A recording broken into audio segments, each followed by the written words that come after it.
بسم اللہ الرحمن الرحیم۔ السلام علیکم ورحمۃ اللہ وبرکاتہ۔ جی دوستو، آج کی ویڈیو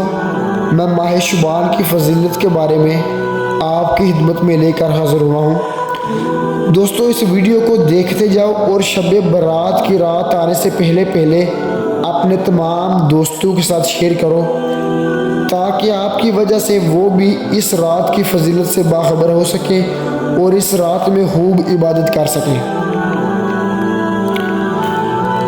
حضرت محمد صلی اللہ علیہ وآلہ وسلم نے فرمایا، اے عائشہ، تم جانتی ہو اس رات میں کیا ہوتا ہے؟ عرض کی، یا رسول اللہ صلی اللہ علیہ وآلہ وسلم، بتلائیے اس میں کیا ہوتا ہے؟ آپ صلی اللہ علیہ وآلہ وسلم نے فرمایا، اس رات میں یہ ہوتا ہے کہ حضرت آدم علیہ السلام کی اولاد میں سے جو شخص اس سال پیدا ہوگا اور جو اس سال میں مرے گا، اس کا مرنا اور پیدا ہونا لکھا جاتا ہے،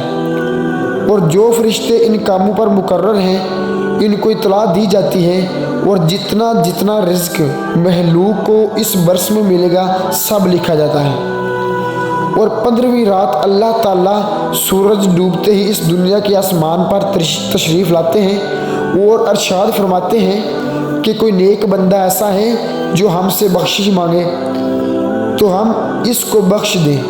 کوئی رزق مانگے تو ہم اس کو رزق دیں، کوئی مصیبت کا مارا دعا کرے تو اس کی مصیبت دور کریں۔ اسی طرح صبح ہونے تک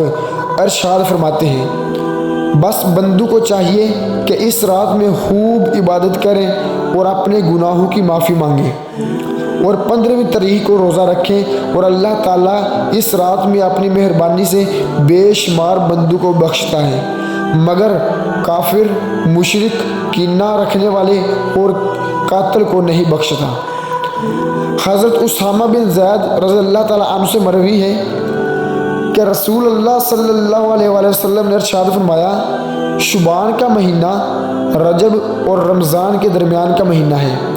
لوگ اس کی فضیلت سے غافل ہیں، حالانکہ اس مہینے میں بندوں کے اعمال پروردگار عالم کی جانب اٹھائے جاتے ہیں،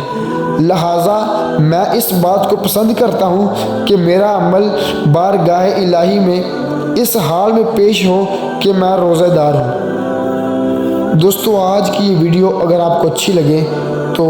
ویڈیو کو لائک ضرور کر دینا